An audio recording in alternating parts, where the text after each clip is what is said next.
Books to Films by Samya Rao, published May 31, 2018, 8:15 a.m. Sean Penn in Mystic River, Mopasa Productions. Samya Rao. Share tweet email Reddit print. Share tweet email Reddit print at 1.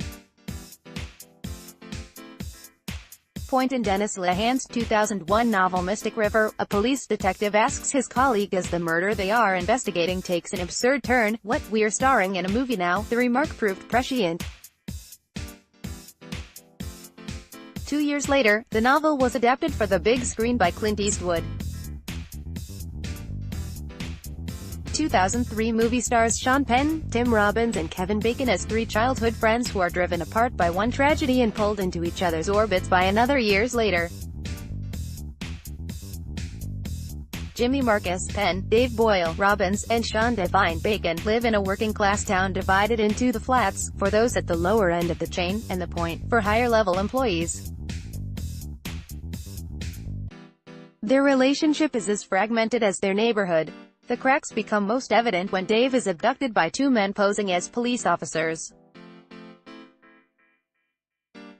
While Dave escapes from his kidnapper's clutches, he loses a part of himself, and his friendships, to the tragedy.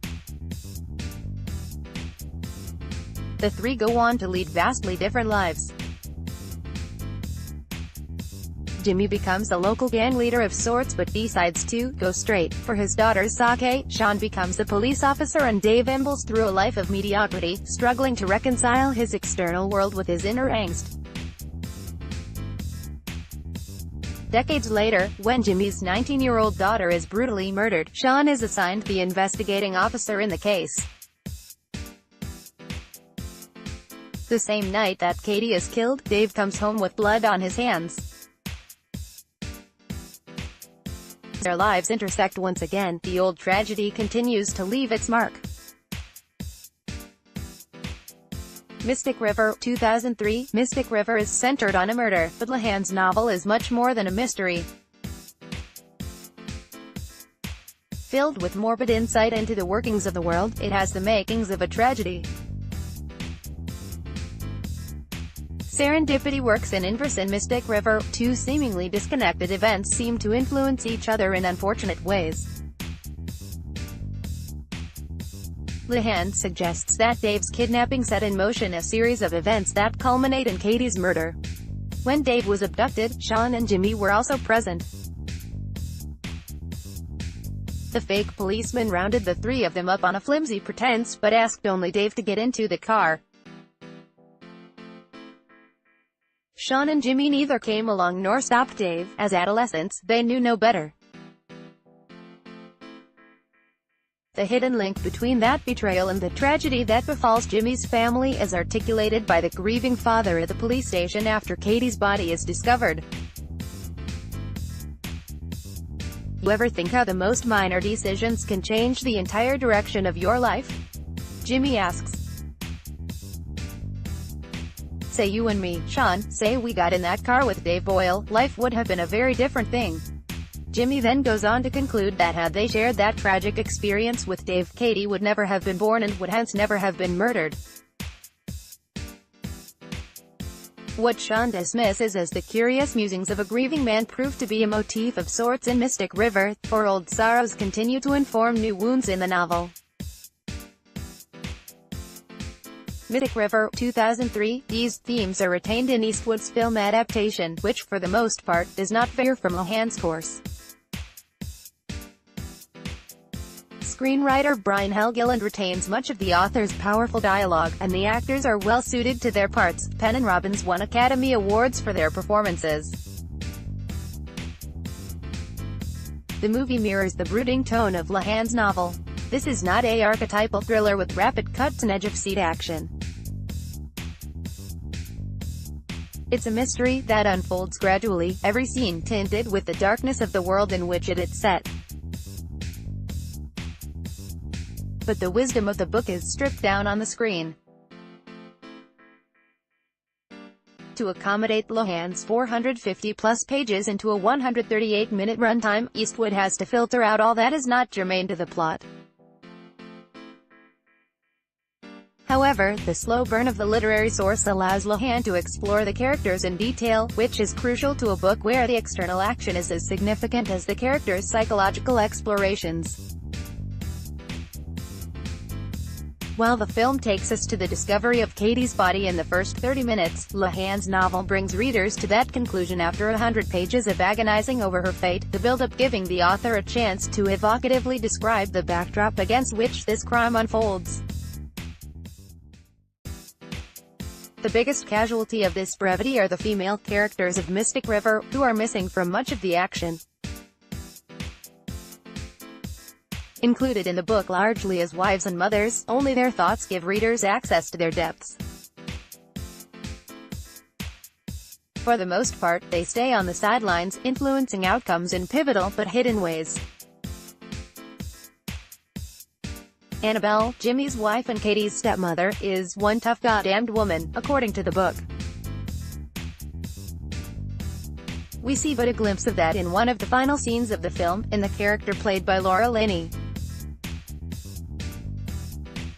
Celeste, Dave's wife, is more indecipherable, both a victim of her circumstances and a catalyst in the plot.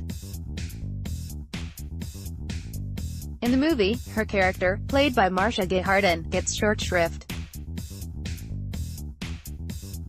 A paper titled Beneath the Surface, An Examination of Masculinity and Femininity in Dennis Lehanne's Mystic River argues that the author, while depicting sexist gender norms and patriarchal structures in his novel, also covertly undercuts these, especially through Annabeth and Dave's characters.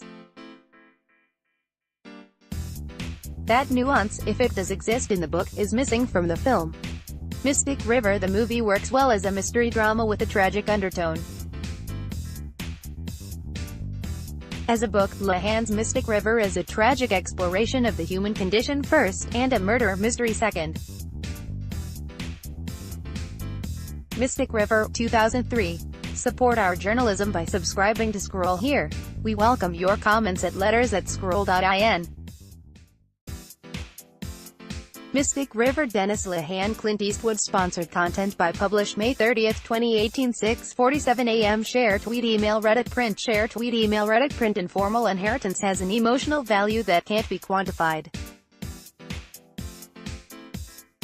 Holding on to grandmother's saris, an heirloom necklace, grandfather's rocking chair, etc. is a source of great comfort for many. Vintage and classic cars, too, evoke a sense of kinship among those who've inherited decades-old automobiles or spent years collecting them. These car owners describe an overwhelming love that one only reserves for friends and family. Take Maiden Mohan for example. Vintage and classic car collector from Gurugram, he has spent years inquiring after Juna automobiles in remote parts of India. With scrap dealers as his sources, he would make his way to owners of these beauties. He describes his endeavor as a childish mission he undertook on an impulse with no knowledge of car restoration or maintenance. His collection now stands at 326 cars. In the video below, Maiden Mohan talks of how he chanced upon a precious MG belonging to the Maharaja of Bhavnagar. Amit, meanwhile, chose to write a heartfelt letter to his MG which he restored with his own hands at the insistence of his father. He writes lovingly of the joy of creating a car, even with a lot of naysayers, and his father's what if that started him on this journey. Amit has invested 4 years' worth of sleepless nights and over-caffeinated mornings on his MG Midget. The midget cars were greatly loved for being affordable, yet good-looking, sports cars through the 60s and the 70s. Watch Amit read his letter to his beloved MG Midget in the video below.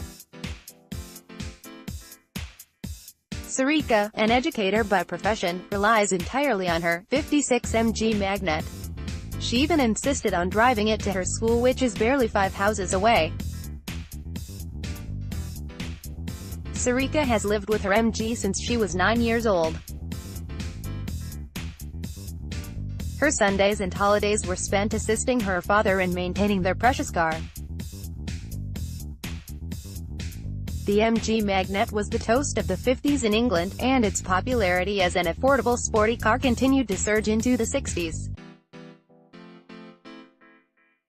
Over the years, Sarika says her Magnet has emerged as her best friend who has supported her through thick and thin.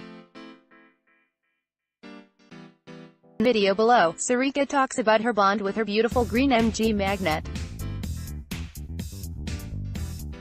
Adam, a former motor journalist, is an MG loyalist who has persevered for years to build an MG family. He, too, has built on his father's passion for MGs, and still owns and maintains the MG BGT, a two-door sports car his father had bought. In addition, both he and his wife drive the current generation of MGs, 2016 MG6, and the MG GS SUV respectively. A member of the MG Car Club, UK, Adam visited India to meet owners of classic MGs, one of whom offered to let him take his MG for a spin. Watch the video below to see Adam take a vintage MG T-Type for a drive on Delhi roads and talk about his personal efforts to get his hands on an MG. Adam is among the vintage car owners that continue to invest in the brand's contemporary offerings as well. MG's current fleet has a contemporary look while still retaining the unmistakable MG feel that longtime MG owners have come to value. To know more about MG in India, click here. And follow MG on Facebook, Instagram and YouTube for great pictures and videos of their cars. This article was produced by Scroll Brand Studio on behalf of MG Motor and not by the Scroll editorial team.